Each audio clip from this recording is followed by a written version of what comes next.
Hey everybody, welcome back to Discover SPRINGFORD. I'm standing in front of the Spring City Mill Studios, located at 20 East Bridge Street in Spring City Borough, inside the former knitting mill. Today, I'm excited to sit down with Katy Cumber and Patty Kline Capaldo, the co-founders of the nonprofit writers' room, Creative Light Factory. I'm Geoffrey Desiato, a professional actor, part-time realtor, and transplant to the Springford area. And I'm on a mission to find the best that Springford has to offer. I'll be interviewing local business owners, civil servants, and other prominent members of the community to find out what makes Springford a great place to live, work, eat, and explore. I invite you to join me on my journey as I discover Springford. Ladies, thank you so much for allowing me to come in today. I really love the ambiance of this building, and what you guys have done here is really comfortable, so hopefully you are comfortable as we continue our conversation. So as we do on every episode of Discover Springford, I ask people to share their backstory before they got to where they are, because I find that informs people a lot of why you've ultimately made the decisions that you made to bring you here. So we'll start with Katy. You're the guinea pig to go first. Okay. Tell us a little bit about your background personally. Sure. And what inspired you to ultimately come to Creative Light Factory? Okay. Well, I've always been a writer. Mm-hmm. I would have these stories just bubbling in me, and they would come out, and I got in a lot of trouble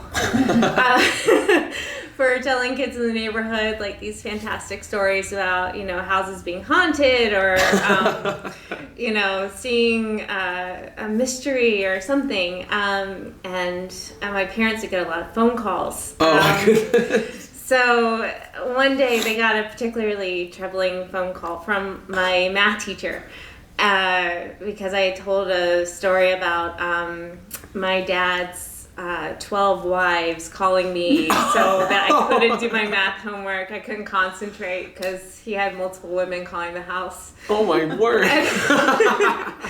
And so they gave me a notebook and they said, write your stories in here. Oh my goodness. So I finally got an outlet, and I started writing these fantastic stories in this notebook, and then I needed another notebook, and then I needed another one.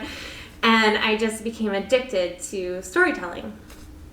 And it's been that way since I was a kid. I know the power of a good story. I know the power of words. And I love a good word. I love being able to support people to find those words, find a way to arrange the words in the most powerful and concise way. So I edit as well as write, and it's a joy for me. It's a passion. So I no longer get in trouble for my stories, and I just really enjoy it. So that's one of the reasons why Creative Light Factory exists, is because I wanted a space where writers could come and tell their stories and be safe and secure, and also have community. Sure. And we'll probably get to a point where, we talk about, how Patty and I got together. Definitely. Yeah. So I won't get into that. That's fine. That's See, my I think you've done this before. I know you guys were nervous, but, that's the perfect segue where you stopped, and now I can transition to Patty to tell a little bit of her origin story. Okay. So, Patty, you're next in the driver's seat here. Tell us a little bit about your background and where life started for you. Where life started. Yeah. That's way back. Yeah, that's fine. You can go back as far as you want. I decided I didn't go to college right out of high school. Mm-hmm. I won't go into all of that. That's okay. I decided to go into journalism because I also love stories and the power of the written word, and really believe in that. I kind of took a winding road back to the writing dream. Okay.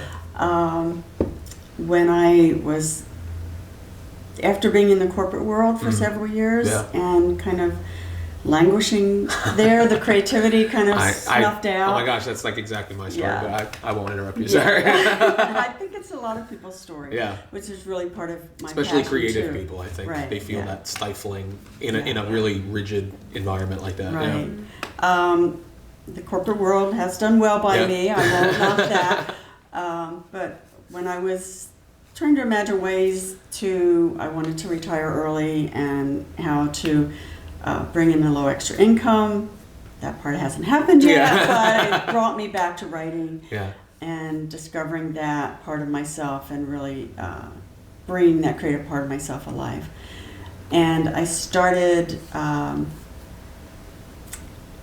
initially started with The Artist's Way. I don't know if you've I've heard of it before, yeah. Julia Cameron's The Artist's Way, and I started doing morning pages and kind of dreaming on the page of what I wanted to do, and that led me to an Artist's Way group where I, for the first time, got the courage to try National Novel Writing Month. Oh, wow. And did my first NaNoWriMo, and really helped me break through the blocks of that, having to come up with perfect first sentence, Sure. And staring at a blank page for, hours and kind of blasting through that. And So that, just, sorry to interrupt sorry. you, but what is National Novel Writing National for those Novel who don't know? Writing, Sorry. It's our favorite month. Yeah. It's an annual challenge in November to write a 50,000 word novel in 30 days. Oh my goodness. Yeah.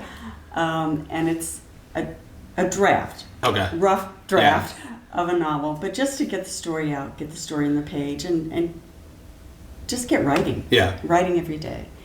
And hundreds of thousands of people worldwide participate every year. So that was my introduction, and I learned so much through it that I decided to start a writing group that meets weekly, and it's called Just Write. And my reasoning was to perpetuate the community that I discovered during NaNoWriMo, National Novel Writing Month, Right. and share the lessons I learned and help other people break through those blocks and keep writing. That's existed now for 7.5 years. Oh, wow. And we started at the Town Center Bookstore in Collegeville. We love that which is a place. My great kids place. love going there. Yeah, it's a great place. Yeah. But we kind of outgrew the space and wanted to, when we wanted to have a workshop or class or something, I wanted a space that we wouldn't have to look for some place. Right, get permission and all that kind of stuff. Get permission or pay for it or all our own. And I was discussing this with a friend one time, and she said, well, you need a writer's room. And it was like an explosion in my brain. A writer's room. What's a writer's room? I'd never heard of it. Yeah. So I started researching, and they actually started in New York in the 70s, and they're all over the country. Yeah. Mostly in big cities, not like Spring City size places, but this is where we landed. Yeah. And the next big thing, by the way. Yeah, Spring City. Yeah. Yes. That's really good. It's an up and coming. Yes, for sure. Yeah. So that was kind of the birth of the dream on my end. And I don't know if you want to go into that's fine. Yeah, I just wanted to ask, because you had said that you kind of came back to writing at a later time. It wasn't something necessarily that you pursued out of high school and college. Right. So, Katie, you started writing in school to keep yourself from getting in trouble. Yeah. Is it something that you then immediately knew at that point, I'm going to pursue this in terms of higher education or things like that? Or what was your background after school? No, I wanted to do a million different things. Yeah. I wanted to be a marine biologist. I wanted to be a pastor. I wanted to be a journalist. I wanted to be a spy. Sounds like me. So I didn't really know what I wanted to do, and then I met this youth pastor when I was a senior in high school, and she seemed like a perpetual teenager. I was like, perfect. Yeah. So I went to school for youth ministry at Eastern University, and I wrote a paper. And my professor is like, we never do this because we are short on youth ministry students, but you need to be a writer. You need to be in the English department, not the youth ministry department. And he still uses that paper to this day. With his classes, he'll read it out loud as an example of what he wants and what he's looking for. And so I switched departments, and it was like the best thing I've ever done. I studied under Mark Hallen and Betsy Morgan, and just like really amazing professionals in their field, and I loved it. I loved it. So I graduated with a creative writing degree. Wow. And then I also went on to get my master's in education, and I taught for a while in Philly, and then I got burnt out, and my school closed, and then I was like, what next? Right. And I was substitute teaching for a long time, and then I ended up at a homeschool co-op. Okay. Where it's just a bunch of homeschoolers, Yeah. and then I could teach them creative writing, and it was a joy. And then I saw a TED Talk with David Eggers, and he talked about how he wrote The Circle, right? I think I've heard that name. The book The Circle. He's McSweeney's. Oh, okay. Yeah. Okay. So he had he could have written The Circle. Yeah, I don't know. sorry. Oh no. But in his TED Talk, he's talking about how he will open his publishing room to kids after school, and they all come in and they work and they publish anthologies at the end of the year, and they just get very excited about storytelling and writing. And I was like, I want to do that. Right. Like, I want to have my own little writer's room where, like, I didn't know the term writer's room. Yeah. But I was like, I want this space. And so, like, I started dreaming, and I started looking in downtown Phoenixville for a space where I could do this, and just kind of like open it up, like have writers write during the day and then open it up to kids after school and get kids excited about writing. And the author, Rob Cadigan, who wrote Phoenixville Rising, and he owns Reed's Bookstore in downtown Phoenixville, he noticed that I was looking for spaces. And he was like, what do you want to do? And I told him, and he was like, there's someone who has a very similar vision.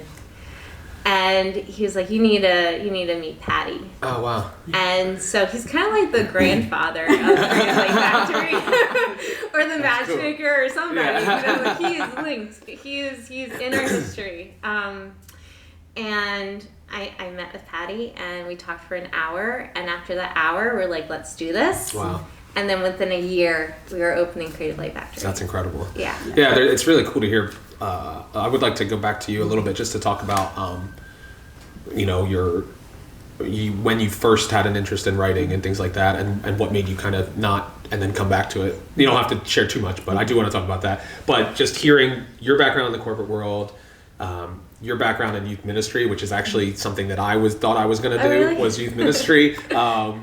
And was also a creative person, and saw that was something that I could not get rid of. Like, that was just like my burning passion. So being a creative person, and then being a teacher, my wife is a teacher, so there's just a lot of cool different connections. And I was homeschooled, so all of those things. Yeah, it's crazy. Like, you're telling me, and I'm like, boom, light bulbs, boom, boom, boom, boom. Like you had said, like the bomb going off. Yeah.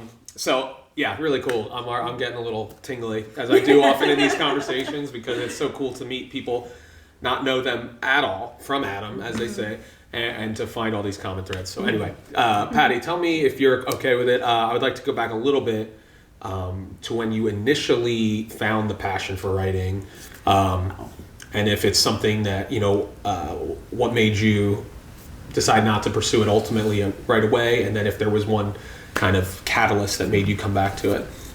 If you could just share little bits of that, if you want. When I initially found the passion for writing, I guess I'm thinking back to high school. In utero, it may have been. You never know. Actually, my father was a storyteller. Okay. He didn't write them down, but I remember sitting around the kitchen table with my aunts and uncles and sharing stories, and always loved listening to stories. And I was always a daydreamer and creating stories in my head. It didn't really occur to me to write them down at the time. My high school was very foggy because I was not really there. In my own head, I was off somewhere else.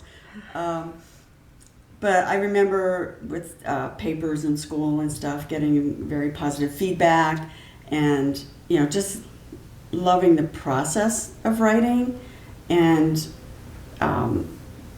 picking the perfect word and parsing a sentence, and the whole process. That love goes way back. And then I guess reading, just loving to read stories and seeing.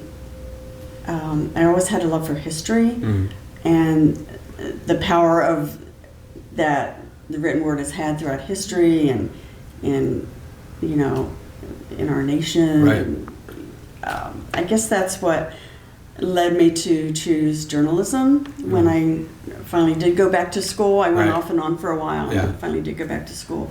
And I guess I might say I didn't really have good guidance, or I might have gone into creative writing at the time. Sure. I didn't, when I got out of school, I was, to have another tie-in, very involved with the church. And a lot of volunteering there. And so financially, I guess that's what led me into the corporate world. It took me kind of on a different path for several years, needing that income. What brought me back, like I said, I guess I was hungering for a creative outlet and thinking, what could I do? And I thought again about writing, and it was like something just came alive inside me again. And I took a course, breaking into print, and started writing, stories again, and it just really brought that part of me alive. That's awesome. Yeah, it's very similar to my story, where I financially responsible had to be, I had a wife and young children, and was always a creative person, but had to kind of, make ends meet, and the creative outlet is very, very hard to make a living doing it. And I got to the point where I started to, and I've talked about this in the past, so I apologize for belittling it to the people that have watched multiple episodes of the show, but I feel like it's important to share it with you guys so you can relate.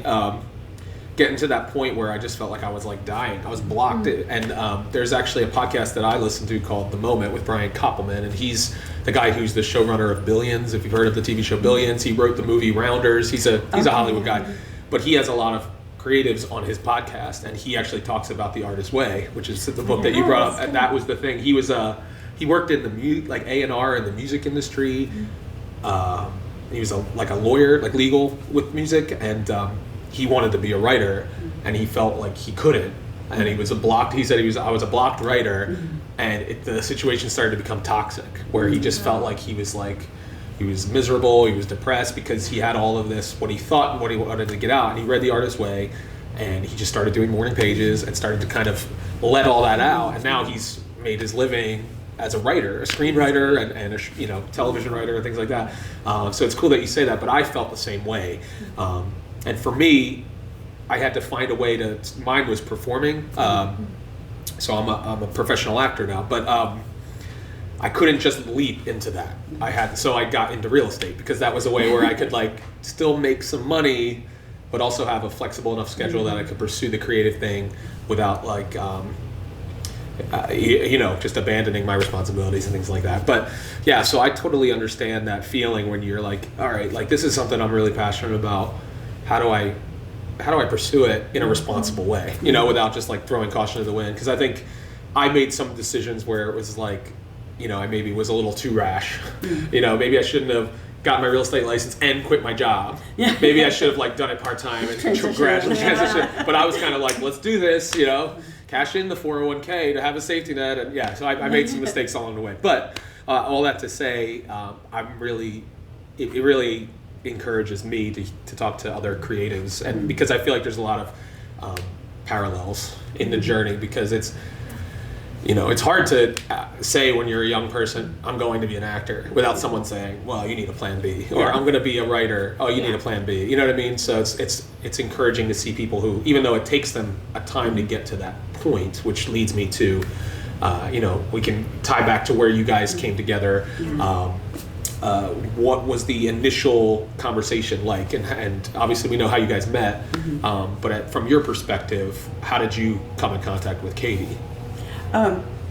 Through Rob Cadigan. He said, you need to meet Katy, and he introduced us on Facebook, and we made an appointment to meet at Steel City. And we talked for hours. Like she said, after that first hour, it's like, and I have to say too that I have another close friend, Joe Sardella, who was in on this dream from the very beginning. And I often call her the motor behind my boat, because she kept the dream alive. Yeah. When we were looking for places, I'm like, oh, there's no way, how are we going to afford this? Yeah, right. How are we going to do this? And she, we kept going with that. And those people are so important too. So important. Like, just to have those champions, just like, they don't necessarily, it's not their vision, but they see the vision in you, and they want to support you in that. Right. That's really important. Yeah. So after that initial conversation, like, what was the process of, like, all right, let's figure this out. How do we get this off the ground? Did you have other people? I mean, obviously, what's his name? Sorry, Rob. Yeah, I was going to say Rob, and then I was like, oh, that's not it, and I'll look stupid, but I'll just look stupid not remembering. Was he kind of someone who had set something up like this in the past? He was able to kind of guide you on what steps you needed to take, or was it just kind of feeling it out? No, he just kind of made the introduction. Yeah. Oh, really? Let's take it from there. Yeah. I had actually probably 6 months at least before Katy and I met. Yeah. I had started getting a team together, and we had bounced some ideas around, and can I just go into the meaning behind the name? Oh, yes, please. Creative Light Factory. I had, for several months, or maybe even years, I had felt this heaviness, like a darkness encroaching, because I'd seen so many creative people pass. Oh, okay. And like we were just losing something. I don't know. If I can say, it was a spiritual thing I felt. And I felt that, I believe that creativity and art and writing and music is what enlightens the world. And I just felt that passion, and as things to me appeared to be getting darker, I just felt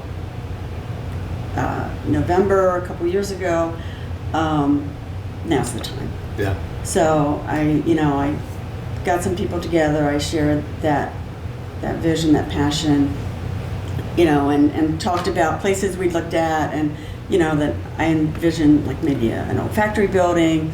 And one of the people who were there, he wrote on a napkin, Creative Light Factory. He took everything that I'd said and wrote on this Creative Light Factory. I'm like, yes! That's awesome. So that's where the name came from, and just that underlying belief that the world needs our light and our creativity and our passion, imagination, innovation. So that's really cool. Yeah, that's amazing that all those things kind of tie together. Literally, you're in an old factory, which is convenient. But in terms of just like the idea of like with creatives, a lot of the work is unseen. Like it's what's going on, back in the industrial type of a thing. It's being churned over time, and you're going over things time and time again in your brain before you actually are, putting it out for the world. So it's such a cool image when I think about it, when the way you explain it like that too. So what was the infancy of Creative Light Factory? What was the initial starting? Where were you guys set up, and how did that? What were those early days like? Either one, That's right. I started having, from Just Right, I started meeting, having a seedling writer's room. Okay. at Java's Brew and Coffee House in Limerick, and they let us use their basement conference room, like on a what evening was that? It's Monday mornings. Monday mornings, yes, Monday mornings. And then we'd also meet sometimes at Brood Awakening in Worsford, just to meet together, just that collective creative energy, just working together independently or collaborating on something. So that was kind of the seedling. Yeah. And then, do you want to talk about the retreat? Oh, yeah. So, Patty throws an amazing retreat. We go to Pendle Hill, which is this beautiful Quaker retreat center. And I think it was the last night. We had a bonfire. And we were writing down our intentions or something that we wanted to see in the year to come, and then we would throw it into the fire. It was very fun. And Patty wrote down the intention of the writer's room, and she threw the paper into the fire, and there was this whoosh. It was what just happened? And then after that, this woman who was on the retreat was like, hey, wait a minute. I know the perfect space. There's an old knitter's mill with studio for rent signs. You gotta check it out. Wow. And so it was, I guess 2 weeks later, maybe a month later, we got a tour of the space. It was completely demolished. All the windows were boarded up. This whole space was very open. There was debris everywhere.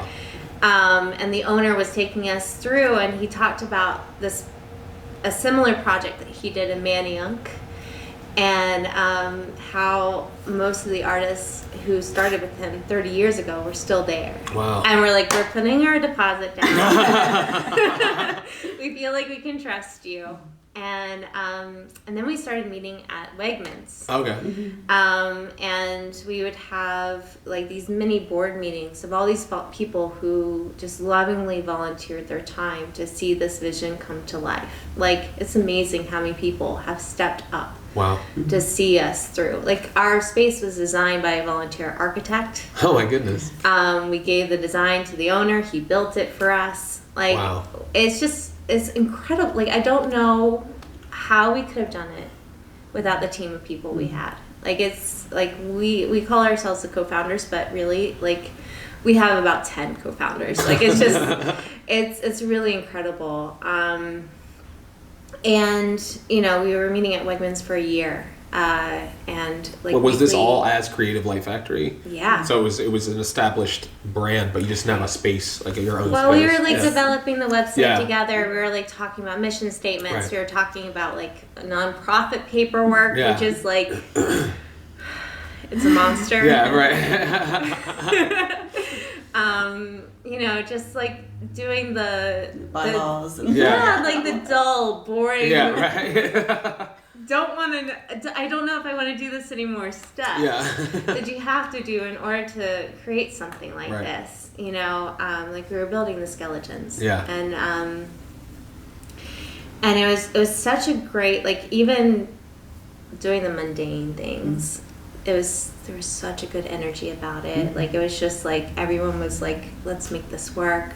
We believe in the vision of the space.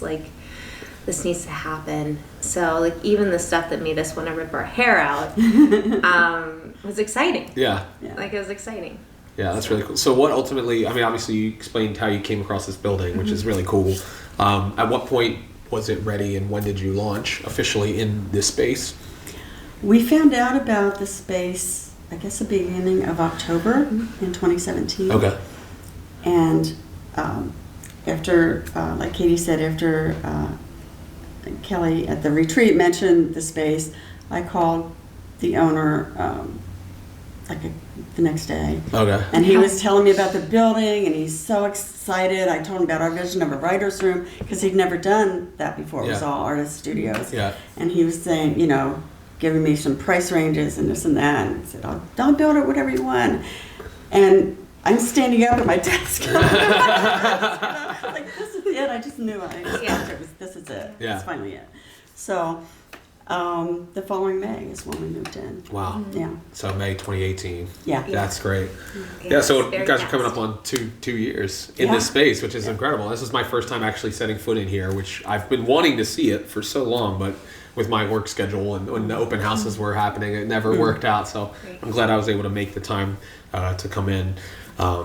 So tell us a little bit about how it works here. So if anybody is out there watching this going, ooh, what is the format of the writer's room, and how does it work if someone were interested who is a writer or a creative and wants to know a little bit about it? You can share that, the nitty gritty, as it were. Well, we have 3 levels of membership. It's membership based. Okay. We have the Spark, Blaze, and Ignite. Spark, Ignite, and Blaze Okay. membership. Spark is our base level membership, which includes, basic networking, and we have a monthly write-in, 8-hour write-in. That's included in that, and you get our newsletter and things like that. It doesn't include access to the writing space during open hours. That's $25 for 3 months. Okay. The Ignite membership is $40 a month, and that includes access to the space during open hours, which is 9 to 3 Monday through Friday. Oh, okay.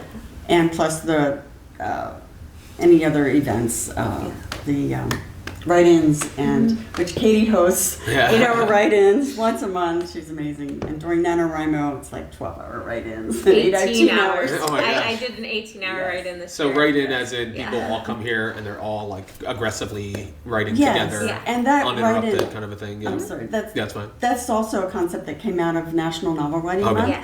Month, where people just get together and inspire each other, and just you're sitting there and everybody else is clicking away or writing away, and you're going, I better keep writing too. It's There's kind of It's like being Accountability. being on the treadmill next to somebody and they're going up a level in Kline or whatever. You're like, oh, I gotta up my game here. That's good. Yeah. It's always better to Friendly get in competition. shape with someone next to you because it's the motivation. So and then the Blaze is the Blaze third level. is like a 9 to 9 membership. We don't currently have any Blaze membership. That's fine. Well, you have to be a member in good standing for a year before you apply. Okay. And then you get the special privileges of the 12-hour membership. Okay. 12 hours a day for 5 days a week. Oh wow. Well, actually, I think it's 7 days a week. Yeah, it's any day. Yeah. Yeah. Where you can be here from 9 to 9, and it's a good benefit. I mean, we wanted to honor writers who they get their inspiration at night, and we're like, how can we do that? Yeah. So we wanted to have a membership available for people who are night owls. Yeah. And at the same time, honor the security of the whole building. Yeah. Right. Yeah. Yeah. So it's like a super VIP type of level. Right. Yeah. And you have to. Yeah. You can't just be giving people keys to the Right. the space and stuff like that off the street. So. Yeah. So, and I didn't mention the Ignite membership is only $40 a month. Okay. So it's a co-working space for anybody really who needs a quiet place to work. Right. For just $40 a month. That's crazy. Which is yeah. really inexpensive. Yeah. It's like having your own office. Yeah. Space with. I Mm-hmm. mean, any office space you have is going to be shared at that level. So for $40 a month, that's incredible. 40, 40. Yeah, that's Yeah, it's my pretty voice good got deal. caught when I said it. Then the Blaze is $75 a month. Okay. Yeah. So. Which still, for what is involved, and if you're serious about writing and that making that your career, that's still a great business expense to to put forth the effort. I mean, just in terms of like my real estate dues and things like that, just to be a real estate agent, it's like, oh my goodness, so that's really cool. So you might get this question: do either of you have a specific genre that you enjoy writing, or you kind of lean towards as you're writing? You can each share. That's like asking like which of your children is your favorite. That's exactly Yeah, I work in a way that I get an idea and then I find the genre the idea fits in. Oh, okay. I write poetry, flash fiction, novels, and plays. And yeah, so anytime I get like a seedling of an idea, I just kind of try to figure out where the idea can rest and grow and be its full potential. The novel I'm working on right now is a new adult paranormal novel. Okay. We'll see. Yeah. So the content dictates the format for you. Ready for beta readers. Oh, I know. It's the whole sending out thing. It's hard to do. Yeah.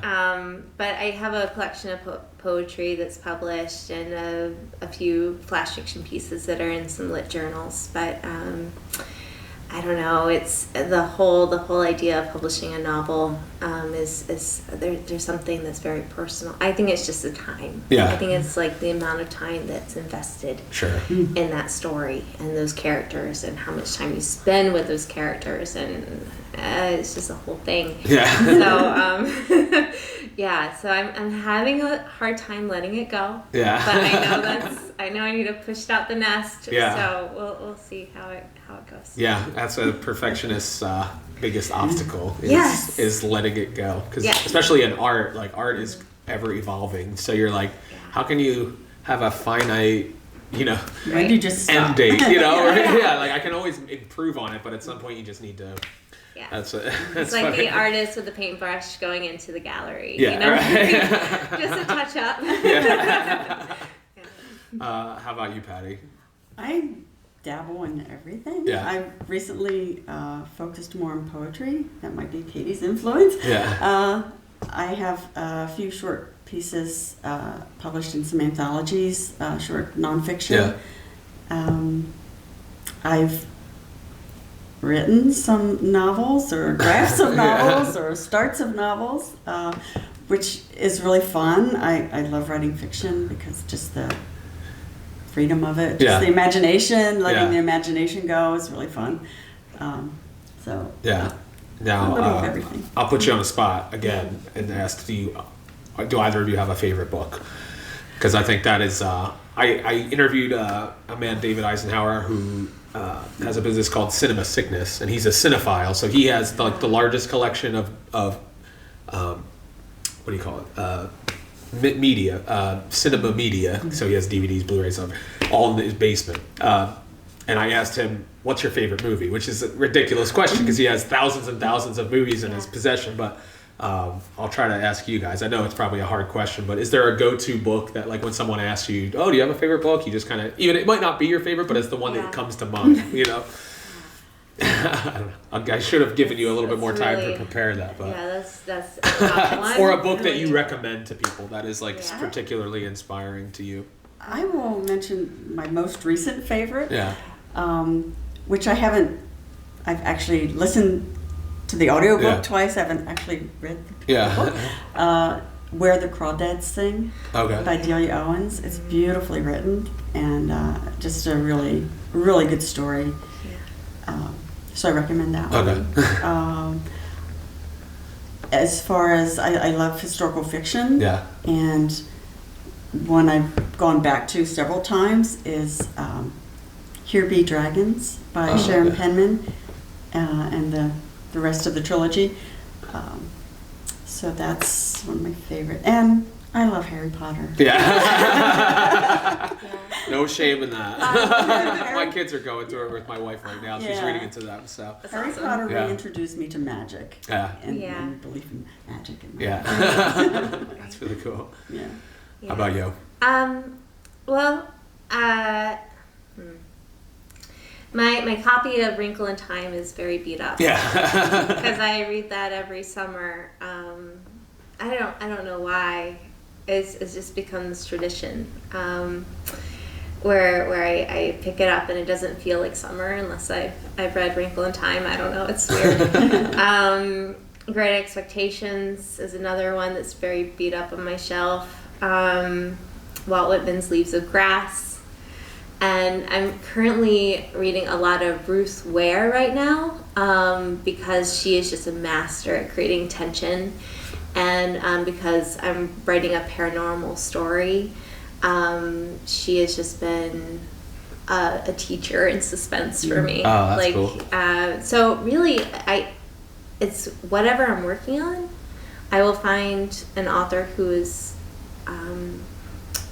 like a teacher. Yeah. You know, like I will find like the best in that genre, and I will just become obsessed with them for a while until I've learned what I can from them and what they do, and I try to apply it to my own writing, but without losing my own voice at the same time, which can be difficult balance, but it's worth it. You know, Yeah. you can't write unless you read. Right. Yeah. Yeah, I agree with that for sure. I know I hated reading in school. Like I absolutely abhorred it until I read in high school the book April Morning. I don't know if you've ever read it, but it's a book. I forget who the author is. It's not Robert Frost, I don't think, but it's somebody. It's a name that you would recognize, but it's about a young boy who is his town is wrapped up in the Battle of Lexington and Concord. So it's a historical fiction, and it's his coming of age where it starts. He's just like 13 or 14, however old he is, and there's a girl in town that he has a crush on, but then all the fighting comes and he gets caught up in it, and he has to then like take up arms like as a young boy. Wow. And it's just like, so by the end of the book, he's like a man now, and everything that was trivial to him and childlike is kind of, it's not anymore. But it was such a captivating read for me, and I was like that age when I read it that I was like, wait, books can do this? Like, I had an emotional response to reading. And that was, until I read that book, I absolutely didn't understand why reading was the thing. Like, why was this so important? So ever since then, I've loved reading, and I like political thrillers. I like a lot of different things. I like autobiographies a lot, so much so. I've read so many autobiographies.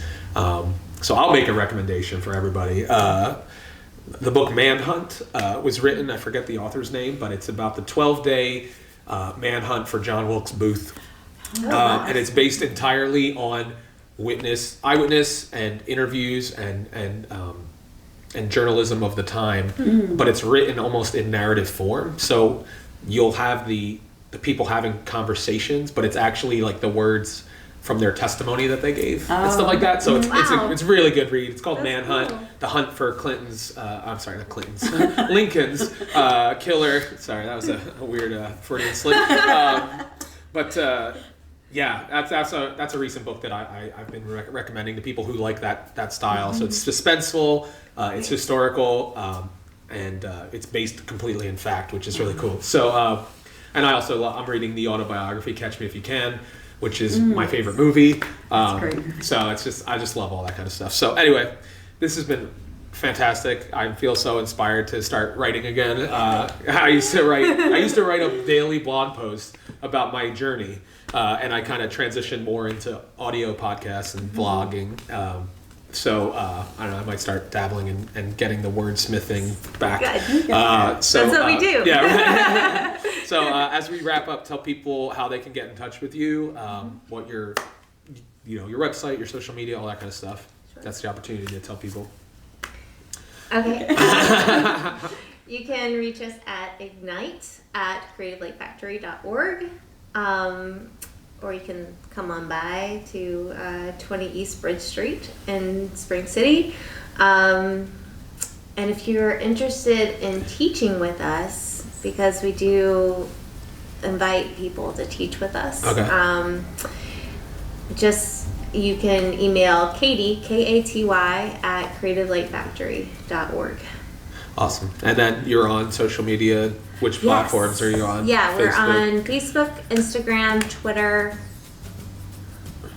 Those are the big top three. 3. Yeah, that's okay. Yeah, and I'll make sure I include all those links below the video so people can click right out to them. And also the address. Is there a phone number for Creative Life Factory, or mostly through email? I don't remember it. It's 484-791-3770. All right. Good job. Great. So Ladies, thank you so much for your time. Thank you. This has Thank been really, really a blast. Thank you for allowing me into your space. And for those of you that may be inspired to exercise your writing muscles, be sure to get in touch with Creative Light Factory. And if you do, let them know that you heard about them through Discover Springford.